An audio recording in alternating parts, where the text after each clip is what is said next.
आंदोलन से है। भारतीय राष्ट्रीय आंदोलन से हमारा टोटल कितने क्वेश्चन बनने वाले हैं? तो टोटल हमारे जो है 5 क्वेश्चन बनने वाले हैं और यहाँ पे टॉप 5 क्वेश्चन एक्सपेक्टेड रहेगा आपका।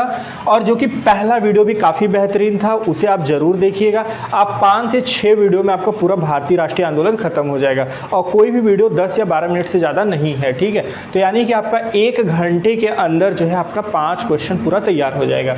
तो आइए टॉपिक को शुरुआत करते हैं। देखिए, जो भारतीय राष्ट्रीय आंदोलन का जो हमारा समय काल देखा जाता है तो वो हमारा कब से कब माना जा रहा है? लगभग 1900 से लेकर 1947 के बीच में जो भी घटनाएं हुई हैं वहां से हमारा क्वेश्चन बनता है। तो आपको पहला वीडियो जो हमने शुरुआत कुछ बताया था अच्छे से, उसे जरूर देखिएगा। आइए इसे स्टार्ट करते हैं। तो देखिए, जो भारतीय राष्ट्रीय आंदोलन है इसमें हमारा सन 1905 यानी 16 अक्टूबर 1905 को हमारा क्या होता है? बंगाल का विभाजन होता है। बंगाल के विभाजन से लगभग 1 से 2 क्वेश्चन हमारा बनता है। ये डेट भी पूछ लेता है एग्जाम में कि हमारा जो है कब हुआ था। कभी कभी 16 अक्टूबर, 17 अक्टूबर या फिर जो है हमारा अक्टूबर न देके कोई और मंथ देता है। तो ये डेट हमें याद रखेंगे कि जो बंगाल का विभाजन था वो कब हुआ था? 16 अक्टूबर 1905 को। बंगाल का विभाजन किसने कराया था? तो लॉर्ड कर्जन ने कराया था। ये भी कई बार एग्जाम में पूछा है और पेट के हिसाब से ये क्वेश्चन काफ़ी इंपॉर्टेंट हो सकता है। तो बंगाल का विभाजन किसने करवाया था? तो लॉर्ड कर्जन ने कराया था। अब देखिए, यहाँ पे लॉर्ड कर्जन के अनुसार यहाँ पे बताया गया है कि लॉर्ड कर्जन के अनुसार जब ये बंगाल का विभाजन उन्होंने बताया तो उन्होंने क्या एक्सक्यूज दिया था? तो उन्होंने बताया था कि प्रशासनिक असुविधा हो रही है, इसीलिए हम बंगाल को अलग कर रहे हैं। तो उन्होंने बताया कि हम प्रशासनिक असुविधा के कारण हम बंगाल को अलग अलग कर रहे हैं। लेकिन जो भारत के सचिव रिजले थे उन्होंने इस चीज़ पे मंथन किया तो उन्होंने पाया कि उन्होंने सांप्रदायिकता के आधार पे जो है उन्होंने अलग किया है। सांप्रदायिकता का मतलब कि इन्हें हम जो है अलग करके जो है इनमें हम राज करेंगे बंगाल पे और भारत पे। अब जो है सुरेंद्र नाथ बनर्जी ने बंगाल विभाजन को किस दिवस के रूप में मनाने की घोषणा की? तो इसे शोक दिवस के रूप में मनाने की घोषणा की। ये भी कई बार एग्जाम में पूछता है। सुरेंद्र नाथ बनर्जी ने बंगाल दिवस को किस रूप में मनाने की घोषणा की? तो शोक दिवस। और यहीं रविन्द्रनाथ टैगोर ने जो है इसी दिवस को राखी दिवस के रूप में मनाने की घोषणा की है। अब देखिए, जो लॉर्ड कर्जन की नीति थी, ये एग्जाम में कई बार पूछा गया कि बंगाल विभाजन में लॉर्ड कर्जन की नीति किस तरीके की थी? तो फूट डालो शासन करो। उसका आधार क्या था? तो प्रशासनिक असुविधा था, लेकिन इसका जो मेन मोटो था कि फूट डालो और शासन करो। फूट डालने का मतलब बंगाल और भारत को अलग करना और यहाँ पे हमारा जो है भारत पे और बंगाल पे शासन रहे, ठीक है।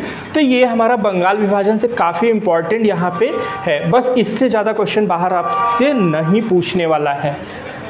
चलिए नोट में हम देखते हैं। नोट में क्या है? बंगाल विभाजन के बाद भारत के द्वारा क्या चलाया गया? बंग भंग आंदोलन चलाया गया और इसके प्रमुख कौन थे? सुरेंद्र नाथ बनर्जी थे। इनका ये आंदोलन चलाने का उद्देश्य था कि जो भी अंग्रेजी वस्तु हैं उन्हें बहिष्कार करना और बंगाल विभाजन को जो है ये क्या करना है? वापस लेना है, ठीक है। तो इस तरीके से बंगाल विभाजन रहा। अब अगला है हमारा मार्ले मिंटो अधिनियम, मॉन्टेग्यू चेम्सफोर्ड अधिनियम, भारत शासन अधिनियम। ये देखिए 1900 के बाद 3 अधिनियम आए। ये तीनों अधिनियम बहुत ही इंपॉर्टेंट है, कई बार एग्जाम में पूछा है। लगभग आपको बता दें 10 से 12 बार क्या लगभग मैक्सिमम एग्जाम में पूछता रहता है और यहाँ पे हमारा कंफ्यूजन हो जाता है, ठीक है। अब देखिए यहाँ पे क्या है? मार्ले मिंटो सुधार अधिनियम। तो जो मार्ले मिंटो सुधार अधिनियम है ये कब आया? हमारा जो है 1909 में आया। कई बार एग्जाम में गलती हो जाता है। मार्ले और मॉन्टेग्यू चेम्सफोर्ड अधिनियम। मार्ले मिंटो अधिनियम का मतलब क्या है कि उस समय जो शासन काल जिसका था, जो अंग्रेजी शासक था यहाँ का, वो मार्ले मिंटो था। तो उसके समय में भारत शासन अधिनियम 1909 आता है जिसका नाम क्या हो जाता है? मार्ले मिंटो सुधार अधिनियम 1909। अब जो हमारा 1919 का अधिनियम आता है वो मॉन्टेग्यू चेम्सफोर्ड उस समय यहाँ पे भारत पे शासन कर रहे थे। तो उसलिए जो भारत शासन अधिनियम 1919 है इसी को जो है मॉन्टेग्यू चेम्सफोर्ड अधिनियम 1919 जाना जाता है। और जो अगला है हमारा भारत शासन अधिनियम 1935, ये लास्ट अधिनियम है, इसके बाद कोई अधिनियम नहीं है। और जो भारत शासन अधिनियम 1935 है, इस अधिनियम से भारतीय संविधान पे सबसे ज़्यादा प्रभाव पड़ा है। लगभग 70% जो है जितने भी नियम कानून कायदे हैं वो भारतीय संविधान के कानून में सभी सम्मिलित हैं।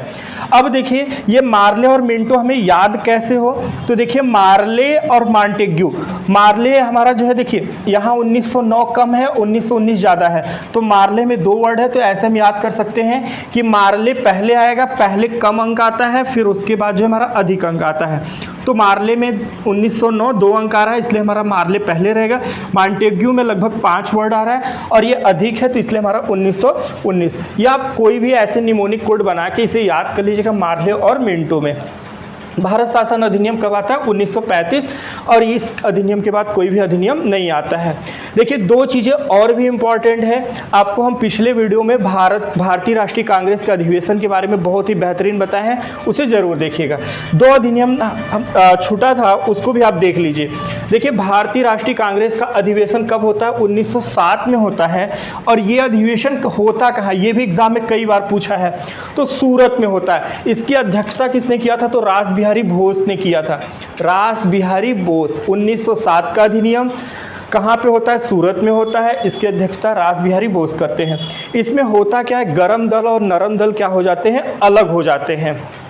इस अधिनियम से, इस अधिवेशन में क्या होता है? गरम दल और नरम दल एक। जब फिर अगला हमारा 1916 का भारतीय राष्ट्रीय कांग्रेस अधिवेशन होता है, और ये अधिवेशन कहाँ होता है? लखनऊ में होता है। इसके अध्यक्ष कौन है? ये भी हमारा कई बार एग्जाम में पूछा है, तो अंबिका चरण मजुमदार हैं। इसमें क्या होते हैं? गरम दल और नरम दल क्या होते हैं? एक हो जाते हैं। पहले हमारा क्या होते हैं? अलग होते हैं, और यहाँ पे क्या हो जाते हैं? एक हो जाते हैं। अब देखिए, हमारा ये यहाँ पे हुआ है। बाकी हमारा जो आपका 1885 से लेके 1946 तक हमारा जो है यहाँ पे हुआ है, उसमें से जो जो इम्पोर्टेंट था हमने पिछले वीडियो में बताया है, और 2 यहाँ पे छूटा था ये बताया है। तो इस तरीके से ये वीडियो आज का 2 हमारा जो है पूरा होता है। ऐसे और 4 वीडियो पड़ जाएंगे, आपका भारतीय राष्ट्रीय आंदोलन का आपका पूरा टॉपिक जो है ख़त्म हो जाएगा, और आपका 100% श्योर एंड सर्टेन 5 मार्क्स बन जाएंगे। चलिए, आपको अगर कोई भी और भी चीज़ें प्रॉब्लम हो रही है या कुछ और भी आप चाहते हैं तो कमेंट बॉक्स में ज़रूर बताएं। चलिए, आज का वीडियो इतना ही रखते हैं। Thank you so much.